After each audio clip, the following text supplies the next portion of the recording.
Hello, welcome to or welcome back to my channel. If you're new here, thank you so much for stopping by. And as always, if you are a recurring viewer or a subscriber, thank you so much for your continued support of my channel. I really appreciate you all being here today.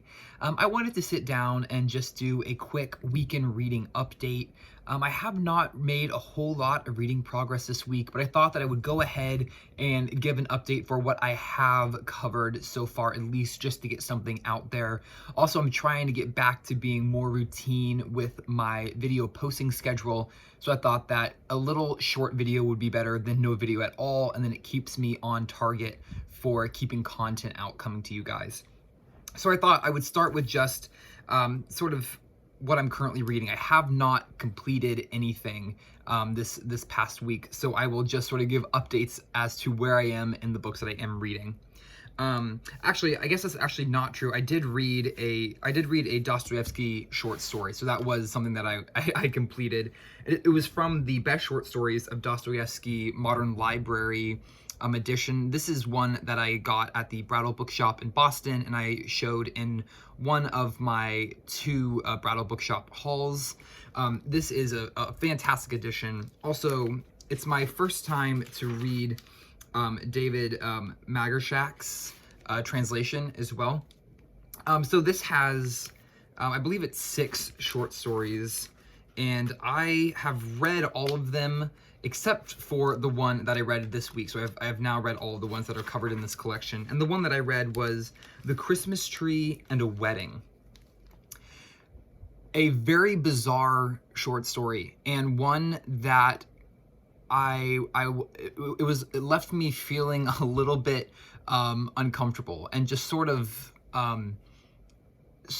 just very lost.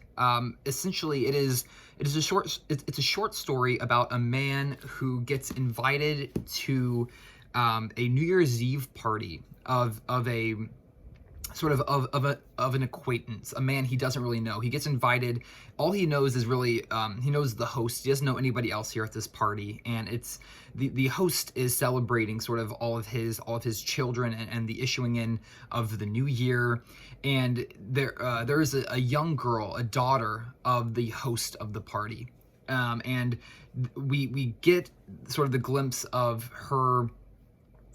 Sort of her life, and her father starts talking about her future wedding and the dowry that he is sort of stocking away for her, and every year the interest that is being added to this dowry and what this dowry will be in, say, 5 years' time, and it will be a very substantial amount of money.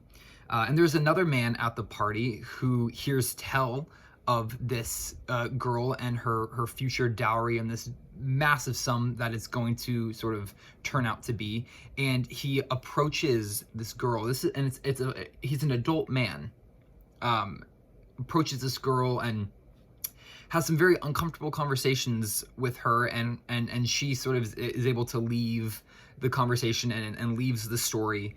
And then at the end of the story, we jump into the future, where our main character is walking out in the city one day, and he passes a church and he sees that it's a wedding, and it comes to find out that it's the man from the party who had approached the girl who is now marrying her to get her dowry. And so it's just a very uncomfortable story, and it leaves you feeling very, at least for me, just sort of off. It was very off-putting. It was not my favorite of Dostoevsky's short stories. I'm definitely not going to read any other translations to compare anything. It was just kind of gross, and I don't really want to mess with it again. So it was definitely disappointing. However, I have now completed the 6 stories that are in this edition.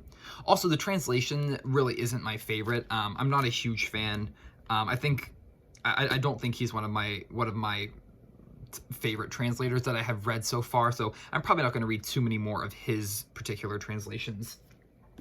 So that was a little bit of a victory, and then also a little bit of a defeat. And then I moved on to continuing reading the Decameron by Boccacio, doing 2 stories a day in this for Classics and Company. So I am currently on day 7 of 10, and then each day has 10 stories, and I'm on the 9th story of day 7, so I'm approaching the end. And I've sort of had the same feeling with the Decameron from the very beginning, which is you get a sense that these stories were completely intended for the sole purpose of entertaining the audience. There is absolutely no literary merit to them. There's really no depth at all. There's no depth of character. There's no deeper meaning. There's nothing to grapple with. There's nothing even really to take away. It is completely an entertaining read, meant solely for the purpose of entertainment. And the stories they can become very repetitive, I've noticed. They can also become very just sort of where they repetitive, but then also where they just sort of run one into the next. And at least for me so far, from the stories that I have read, I really couldn't differentiate which plot points or which particular scenes I'm remembering come from which story or from which day even. They sort of all blend together.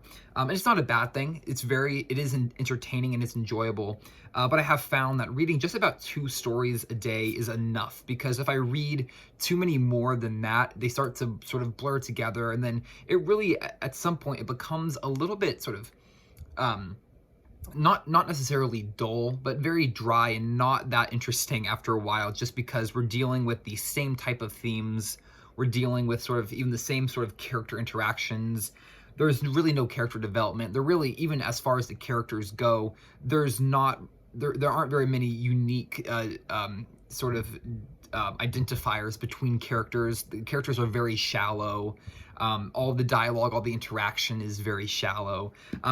Because it's meant to be very lighthearted, it's meant to be enjoyable. It's not meant to be sort of dissected and analyzed and looked into at a deeper level. So I'm doing about two stories a day or so, and it's been going well. And this will be going through August 15th for Classics and Company. So I have a little bit more time to get through this, so I'm not really rushing it. I should be able to just do about 2 or 3 stories a day and close out around the 15th without any issue. Then I am also reading Orlando Fige's The Crimean War.